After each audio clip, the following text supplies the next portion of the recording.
Les actionnaires, les professeurs de Neoma sont venus vers moi. Ils savaient que j'étais intéressé par les questions de formation. On se connaissait, mais je ne m'attendais pas à ce qu'ils me demandent de présider leur conseil d'administration. Ça a été un honneur, ça a été une fierté. J'étais content aussi de pouvoir m'engager de cette manière-là auprès des équipes pédagogiques et plus généralement sur le thème de la formation et de l'éducation dans notre pays. Mon rôle, c'est de jouer les effets de levier par la communication, par la crédibilité aussi de mon expérience, par le fait qu'ils vont pouvoir se référer aussi à moi. Bon, j'ai un répertoire, j'ai un bon réseau, ça peut aider pour les partenariats, pour l'association, pour la fondation, et puis pour les stages, pour les étudiants.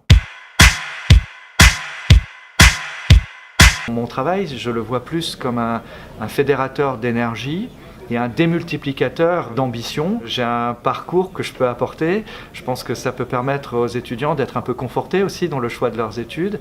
Et puis ma fierté, ce serait que sur leur CV, quand ils sont passés sous ma présidence à Neoma, que ça leur soit une vraie valeur ajoutée.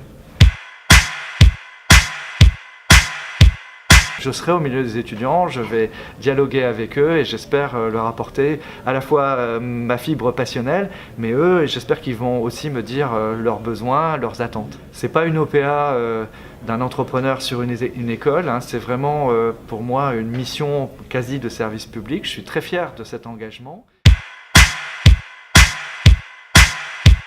Mon but, c'est de mettre les étudiants en confiance, pour qu'ils osent, pour qu'ils prennent après des risques.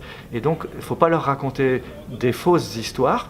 Je crois que c'est important en termes de contenu que je vienne témoigner que l'entrepreneuriat, c'est vraiment des prises de risques. Mais ça se gère. À titre personnel, si je peux faire passer ça, si je peux mettre en confiance des étudiants, je pense que face à cette société qui bouge beaucoup, qui perd ses repères, déjà on aura gagné des points.